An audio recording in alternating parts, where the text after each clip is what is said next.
Buen día, profesor y compañeros. Nosotros vamos a presentar el proyecto de investigación que trata sobre duelo y trauma en exiliados políticos de la dictadura de 1973.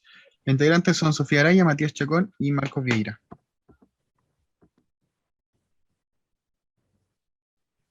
Bueno, un poco a presentación del problema de investigación. Nace en base a las múltiples formas de violencias políticas que se ejercieron, tanto como violencias políticas como violencia de derechos humanos, durante la dictadura militar de Chile en 1973. Nosotros quisimos hacer un enfoque en base al exilio desde una mirada psicoanalítica, eh, agarrando los conceptos de duelo y trauma porque creíamos que eran pertinentes al caso. Es por tanto quien hace la pregunta de investigación de cómo fueron las experiencias y consecuencias del exilio político en cuanto a las variables de duelo y trauma durante la dictadura militar de 1973 en Chile.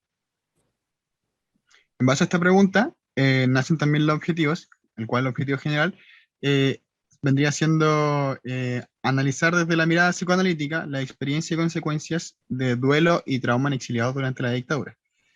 A partir de esto también se generan dos objetivos específicos, que sería describir e identificar los distintos relatos de las personas exiliadas y también realizar una reflexión sobre estos efectos y las consecuencias que pueden generar en los exiliados. Ya, con respecto al marco metodológico de nuestra investigación, tenemos que decir que los conceptos claves en los que se basaba nuestra investigación fue psicoanálisis, de la teoría psicoanalítica, el exilio, el duelo y el trauma. El primer paso de la metodología fue plantear el problema de investigación. Entonces, esto tiene relación con la formulación de la pregunta de investigación. Básicamente, la formulación del problema, capturar la pregunta de investigación, capturar el problema de investigación en una pregunta de investigación y contextualizar cómo se constituye el problema de investigación. El segundo paso fue la revisión de la literatura asociada a los conceptos clave que mencionamos anteriormente: psicoanálisis, exilio, duelo y trauma. El tercer paso fue la revisión y transcripción de testimonios de exiliados de la dictadura política de 1973 en Chile. Y el cuarto paso fue análisis de los relatos y producción de los resultados.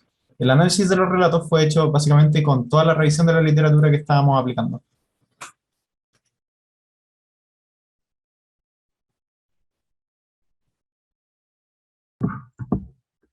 En el estudio del estado del arte, nos dimos cuenta que una de las características más evidentes del fenómeno estudiado es la violencia política. Diferentes autores comentan que si bien existe literatura en Chile relacionada a la violencia por parte de las organizaciones o movimientos revolucionarios, hay un debe respecto a la literatura relacionada a dar cuenta de la violencia ejercida por parte de las clases dominantes para transformar el orden y sobre el porqué de esta violencia. Es fundamental recalcar que las violencias políticas no son una temática de estudio exclusiva de una disciplina, sino que hay varias disciplinas. Por ejemplo, desde la filosofía, estas reflexiones se encuentran ligadas al dilema filosófico de las pasiones humanas y su regulación por racionalización de la vida en sociedad, y por otra parte la violencia simbólica. En cuanto a la historia, retomando este debe a la literatura, se puntualiza hay una diferencia con otros países, pues en Chile han sido acotadas las producciones historiográficas respecto a la violencia política. Esto, según Araneda y Constanzo, no resultaría extraño justamente debido a las reiteradas violaciones a los derechos humanos. Sin embargo, se puntualiza la importancia de la violencia política, que debe ser analizada como una categoría histórica donde estén presentes las problemáticas de poder y decisiones políticas, además de verla como una forma y un tipo particular de violencia. En las investigaciones en Chile, la violencia política ha sido estudiada desde el desarrollo de investigaciones sobre violencia policial, violencia urbana, represión al pueblo mapuche, entre otros. Sin embargo, como se dijo anteriormente, hay escasos estudios sobre las prácticas de mantenimiento de orden público. Actualmente se han generado diversos movimientos desde distintos sectores de la población chilena, principalmente sectores juveniles, que buscan manifestar diferentes problemáticas de la sociedad actual y a lo largo de la historia. En un estudio de Nichols del 2019, se postula que esto se debe a que los jóvenes chilenos identifican esta huella dejada por la cultura de la violación sistemática de los derechos humanos. Por otra parte, Herrera Cortés, del 2019, devela la importancia de incrementar colaboración entre investigadores, redes y grupos de trabajo orientados a la violencia política, aumentar el porcentaje de publicación en revistas internacionales, estudios de diferentes experiencias latinoamericanas, con la finalidad de poder potenciar este campo de estudio que se ha estado formando desde décadas en América Latina y lograr comprender y conceptualizar de mejor manera los repertorios de la violencia política en nuestra historia, y así poder reconocer su incidencia en la configuración de subjetividades contemporáneas.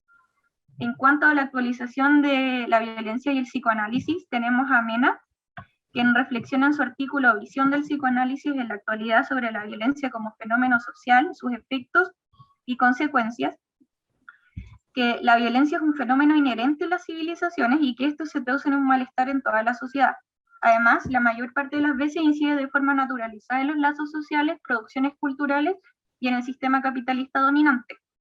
Por último, la forma en que el capitalismo se despliega en un marco neoliberal genera efectos significativos en los lazos sociales, aumentando rivalidad entre pares, defendiendo la meritocracia, etc. Lo cual, si bien afecta a todos los sujetos de manera particular, incide inevitablemente en la agresividad y sustenta las diversas modalidades de violencia presentes en la actualidad. Es decir, la violencia se identifica como el significante de nuestro tiempo en el cual se anidan y mueven diferentes fenómenos sociales. Y para finalizar, Williamson, en 2020, que es una psicóloga de la Universidad de Chile y psicoanalista de la Sociedad Chilena de Psicoanálisis, comenta desde el marco de las violaciones de los derechos humanos del estallido social del 2019, que uno de los principales retos del psicoanálisis corresponde a analizar las metas instintivas de las conductas criminales propias de la humanidad, y considera que el límite del psicoanálisis se puede encontrar en el encuentro crudo con el mal, en la dificultad de poder pensar algo que queda fuera del pensamiento y que refiere al mal. Bien, el siguiente es un resumen del estado del arte del trauma, más que nada por temas de tiempo. Entonces hay dos conceptos del estado del arte que son centrales a la investigación. Primero, el trauma intergeneracional, que refiere a la transmisión del trauma de una generación hacia otra, como efecto del trauma colectivo experimentado por una comunidad de personas. El trauma puede transmitirse mediante interacción social, por estrés prenatal o por factores epigenéticos inducidos por el estrés. Con respecto a la epidemiología y factores de riesgo del trastorno por estrés postraumático, un metaanálisis reciente descubrió que la preponderancia del trastorno por estrés postraumático va a variar entre países, pero que se encuentra en el rango de 0,3% en China y 6,1% en Nueva Zelanda. Existen múltiples factores de riesgo asociados al trastorno, pero hay dos que son muy importantes para nuestra investigación. Entonces, esos dos factores de riesgo son estar viviendo un proceso migratorio.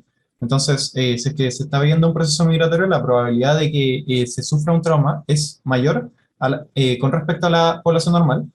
Y el segundo factor de riesgo es ser parte de la población de refugiados o estar buscando asilo político. ¿Esto por qué? Porque la prevalencia de problemas de salud mental en refugiados y solicitantes de asilo es sustancialmente mayor en comparación con la población normal. Por ejemplo, el trastorno por estrés postraumático es de 31,46% prevalencia. La depresión es de 31,5% y el trastorno de ansiedad son 11%. Con respecto al marco teórico del trauma, primero tenemos dos preguntas que son muy importantes. ¿Qué es el trauma? ¿Y por qué se produce el trauma? Y esto básicamente responde a cómo vamos a concebir el trauma dentro de nuestra investigación. Entonces, una de las definiciones del trauma dentro de la literatura freudiana se encuentra en más allá del principio de placer y hace referencia a experiencias terribles o accidentes que por su gran intensidad logran perforar la barrera antiestímulo del aparato psíquico, produciendo una perturbación en la economía energética del organismo. Existen muchos síntomas del trauma que están asociados al trastorno por estrés postraumático. Uno de ellos son las pesadillas recurrentes relacionadas al suceso, flashbacks o recuerdos intrusivos recurrentes, que son motivo de angustia para el sujeto, síntomas fisiológicos que simbolizan algún aspecto del trauma, malestar psicológico intenso que se produce frente a eventos internos o externos que el sujeto asocia con algún aspecto del suceso traumático, alteraciones del sueño, y también hay otros síntomas, pero que por ahora los vamos a saltar por un tema de tiempo. Y también les quería comunicar la perspectiva de dos autores, que son Sandor Frenchy y Karl Abraham. Entonces, Sandor Frenchy reconoce dos tipos de neurosis de guerra. En el primer tipo, se produce una fijación a las inervaciones que ocurren durante el suceso traumático. Entonces, estas inervaciones son retenidas y no pueden ser tramitadas adecuadamente, manteniéndose activas dentro del sistema inconsciente y manifestándose como síntomas mórbidos que simbolizan algún aspecto del suceso traumático. Y en el segundo tipo de neurosis de guerra que identifica Sandor Frenchy, ocurre cuando el shock producido por el trauma produce una herida narcisista en el sujeto. Esto ocurre cuando se pone el trauma, digamos, el shock traumático, pone en entredicho el coraje la fuerza o las habilidades que el sujeto creía tener. Por parte de Carl Abraham, destaca la importancia de la sexualidad infantil y del inconsciente en la teología de las neurosis traumáticas, y al igual que Sander Frenchy, destaca la importancia del narcisismo en el trauma. Bueno, a modo de concepto de duelo, lo analizamos desde una perspectiva de Freud en cuanto al texto Duelo y Melancolía, el cual abarca un poco el proceso de duelo y el proceso de pérdida del lazo libidinal que existe con el objeto de amor que se pierde en este proceso, y cómo un objeto sustituto va a venir a formar parte de este nuevo proceso, de esta nueva vida, y potencialmente se va a generar un nuevo objeto de amor.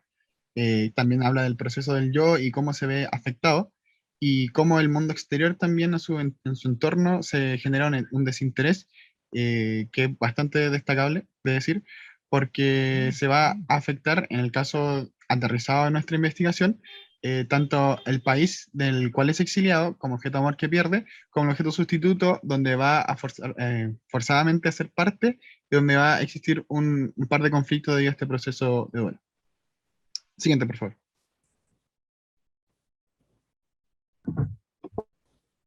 Ok, tenemos, bueno, la importancia de entender la experiencia y consecuencia del exilio como un tipo específico de violencia política, ya que tiene características y consecuencias diferentes a otros tipos y forman, o sea, se generan formas particulares de repercusión en las configuraciones de subjetividad, las cuales son fundamentales de revisar previo a las temáticas de duelo y trauma. Zamorano en el 2021 explica que el exilio es una etapa final de una serie de atropellos y violación a los derechos humanos, es más que solamente la expulsión, y al hacer un análisis del material se puede identificar cómo los escritos, investigaciones y testimonios que se revisaron apuntan a sentimientos de abandono y pérdida.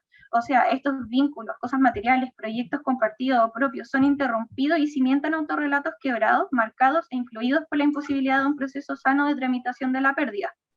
Ante esto se relatan diversas repercusiones: depresión, situación social, territorial, estrés, ansiedad, miedo, enfermedades, problemáticas en el área afectiva, emocional, conductual, etc.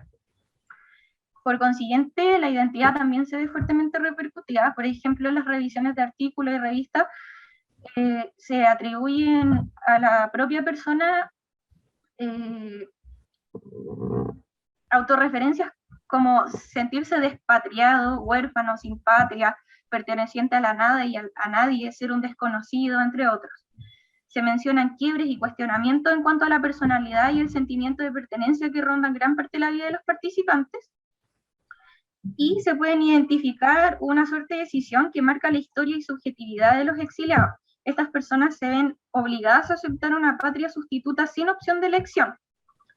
Muchos relatos apuntan a sentimientos de desconexión, identificándose como extraños para la familia y el entorno, los cuales se comienzan a desenvolver en un contexto social, cultural y político totalmente diferente. Incluso en situaciones de retoma, este distanciamiento marca la historia y desenvolvimiento de los participantes. Bien, con respecto a la discusión de los resultados del trauma, vamos a hacerle un resumen acá porque solo queda 1 minuto y medio. Hicimos un modelo comprensivo que permite entender los determinantes del trauma. Entonces tenemos primero que la experiencia traumática se puede descomponer en 2 elementos. Primero tenemos la intensidad del suceso y el segundo es el nivel de amenaza que supone la situación para el sujeto. Ambos factores influyen directamente en niveles de estrés experimentados por el sujeto. Entonces, mientras mayor sea la intensidad del suceso, en mayores niveles de estrés va a experimentar el sujeto, y mientras mayor sea el nivel de amenaza que supone la situación para el sujeto, también van a ser mayores los niveles de estrés.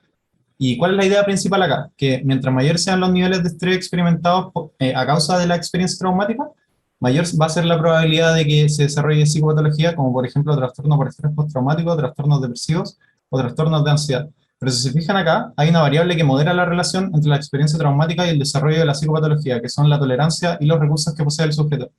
Esto quiere decir que mientras mayor tolerancia y recursos posee el sujeto que le permitan afrontar la carga de estrés que implica la experiencia traumática, va a ser menor la probabilidad de que se desarrolle psicopatología. Bueno, y a modo de análisis de relato, bajo la premisa del concepto de duelo, se puede analizar distintos conflictos en cuanto a este proceso, de cómo los sujetos lo vivencian al ser exiliados y perder este objeto de amor como sería la nación, y verse influidos en otro país, el cual vendría siendo el objeto sustituto. Se puede ver también que quienes relatan generan un problema de identidad nacional debido también a este proceso de pérdida. Entonces no se sienten identificados mayormente ni por una nación ni por otra. Aunque mayormente la parte de los relatos son en enfoque negativo en cuanto a que sintieran un proceso de duelo, también existen procesos positivos, entre comillas, que pudieron sacar algo destacable, pero que a la vez también se le genera un conflicto al volver a reincorporarse de nuevo a la nación, al volver, en este ejemplo, a Chile, y volver a generar este como nuevo vínculo con el objeto de amor que ya se había perdido. Entonces, se puede analizar el proceso de duelo desde hartas partes, desde ambas partes. Siguiente, por favor.